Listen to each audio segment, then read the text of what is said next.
Welcome to the Wednesday review. It's a brief breakdown of the books I read this week. The first book I read was Every Time I Go on Vacation, Someone Dies by Katherine Mack. Best-selling author Eleanor Dash just wants to make it through her book tour in Italy and kill off the main character from all of her books. In her next book, she wants to kill off Connor, a real-life, infuriating but handsome con man that she got mixed up with 10 years ago and can't get him out of her life. He's been blackmailing her for money for all these years, but she's finally putting her foot down. But it seems like someone is trying to take him out in real life before she can on the page. My second book was Is She Really Going Out with Him by Sophie Cousens.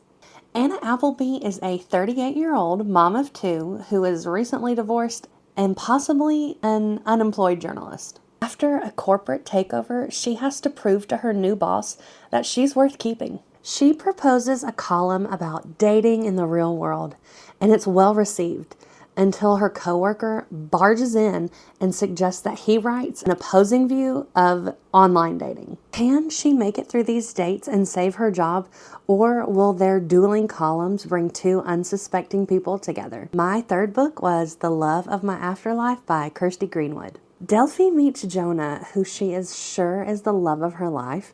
It just happens in a not very meet-cute way.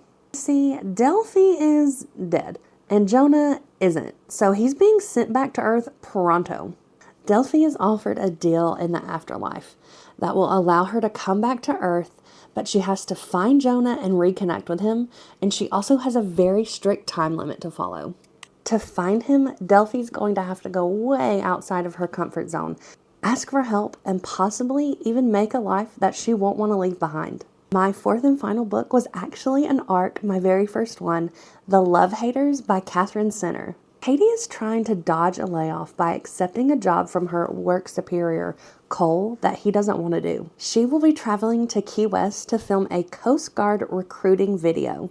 There are only a few problems. A, Katie can't swim. B, she might get laid off anyways. And see, Cole didn't mention that the featured rescue swimmer just happens to be his brother. Tom Hutcherson has already had an unwanted brush with fame and isn't looking for more.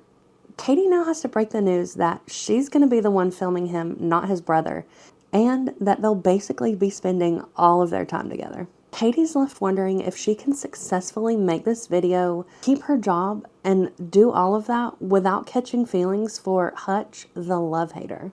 That's it for the Wednesday review. This week I'm looking forward to doing a reread of Fourth Wing and Iron Flame so I can be ready to go when Onyx Storm comes out. Let me know if you're doing a reread, and if not, I would love to know what you're reading instead so I can add it to my TBR too.